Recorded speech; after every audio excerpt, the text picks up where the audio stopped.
yang perlu kita cek, karena ada sebagian yang bercak daun ya, yang namanya di bibitan kelapa sawit itu. Potong dibakar enggak juga, ini dicek dulu ya, dicek betul-betul.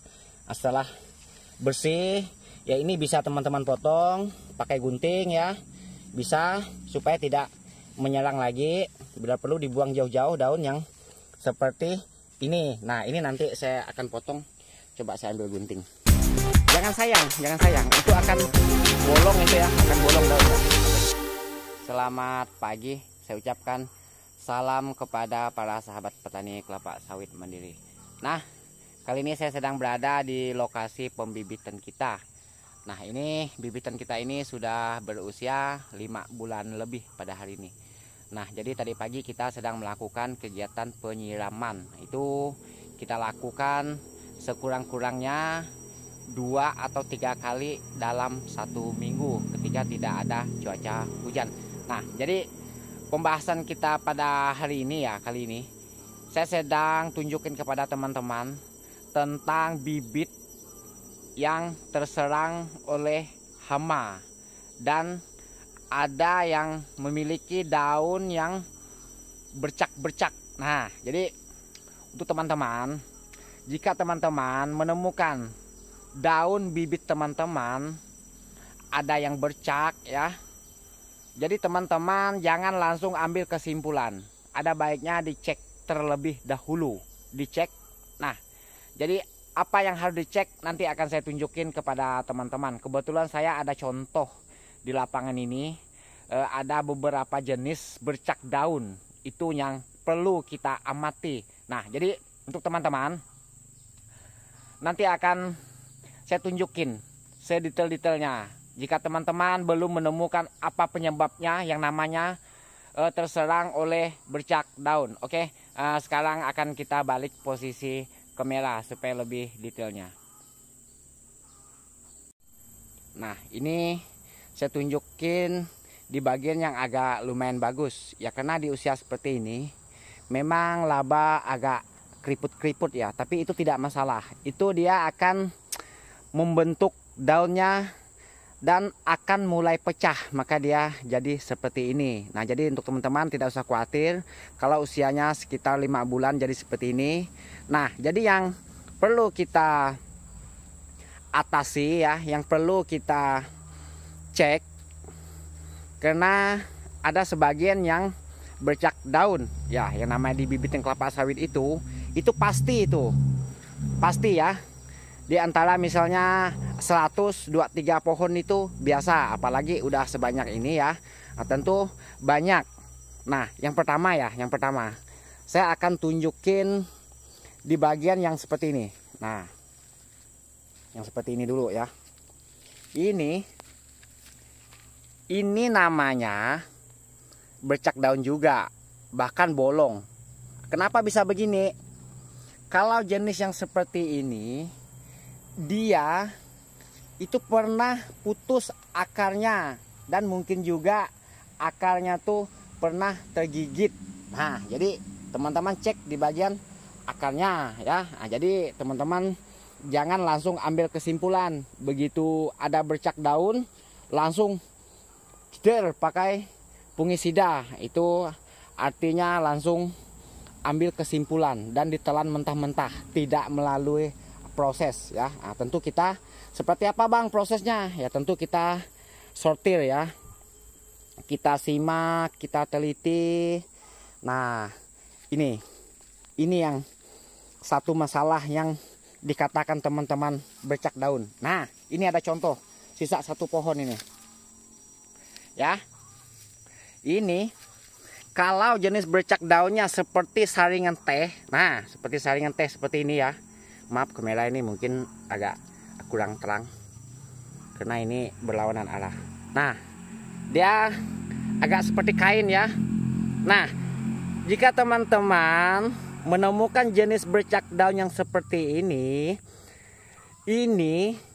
artinya ada ulat memakan daun ini. Nah, ini lama-kelamaan ini jadi bolong. Nah, seperti apa bang ulatnya? Nah, yuk kita lihat.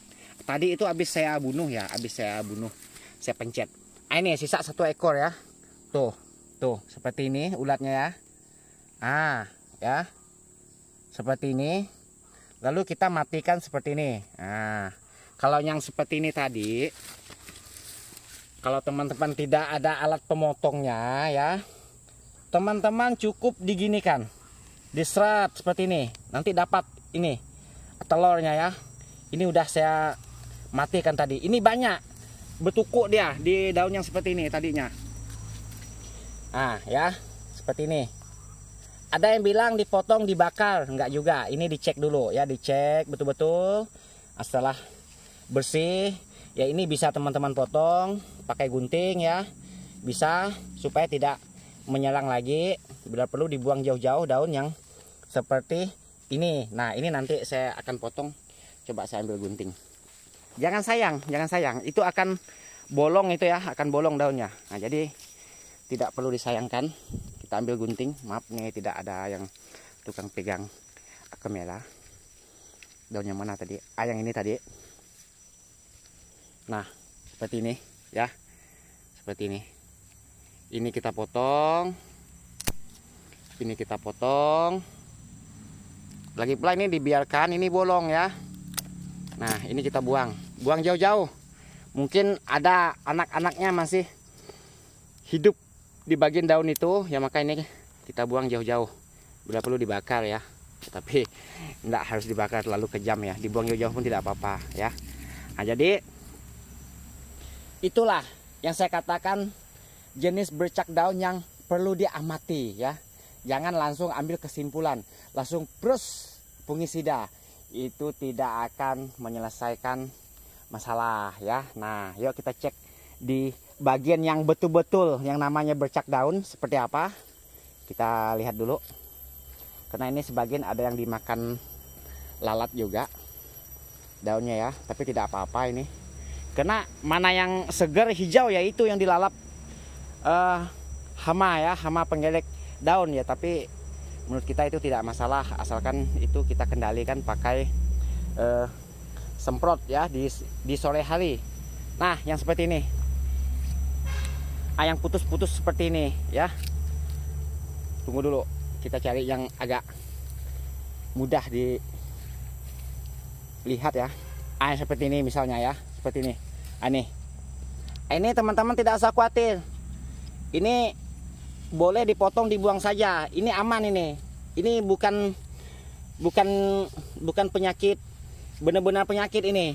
Ini tadinya karena putus akarnya di saat kita menggeser tanaman ini. Ada juga misalnya tidak digeser teman-teman, tiba-tiba ada daun seperti ini. Teman-teman bisa cek di bawah polybagnya. Mungkin ada hama yang menggigit akar, maksudnya di bagian bawah polybag itu. Nah, maka dia terjadi seperti itu.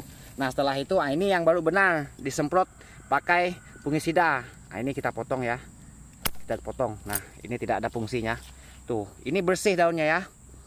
Ini disebabkan oleh ada gigitan di bagian akarnya di bawah polybag, atau ada semut, atau ini polybag ini pernah digeser jadi ada akar yang putus. Nah, jadi terjadilah dia seperti itu. Nah, ini bukti yang lainnya bagus segar ya, bagus segar. Nah, ini berarti aman nih, tidak ada masalah ini ya.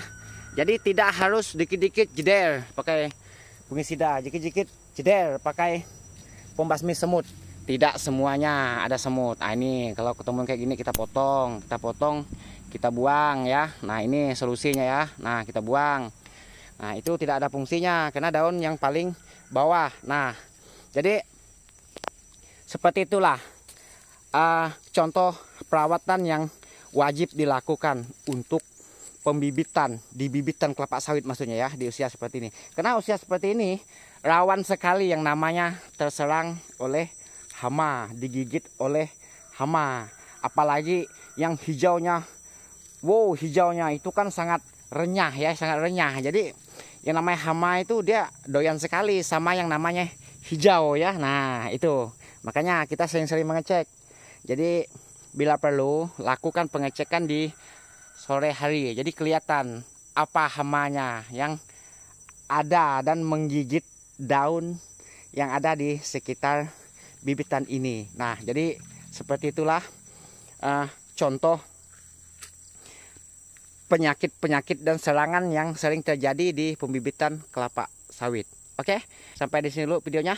Semoga video ini memberi manfaat untuk teman-teman para sahabat petani kelapa sawit. Nah, jadi untuk teman-teman yang memiliki bibit kelapa sawit, sering-seringlah dicek, sering-seringlah mengecek ya. Jadi biar kita bisa tahu apa yang mengganggu dan menyerang tanaman ini, terkadang menyebabkan bercak daun itu tadi. Oke, saya akhiri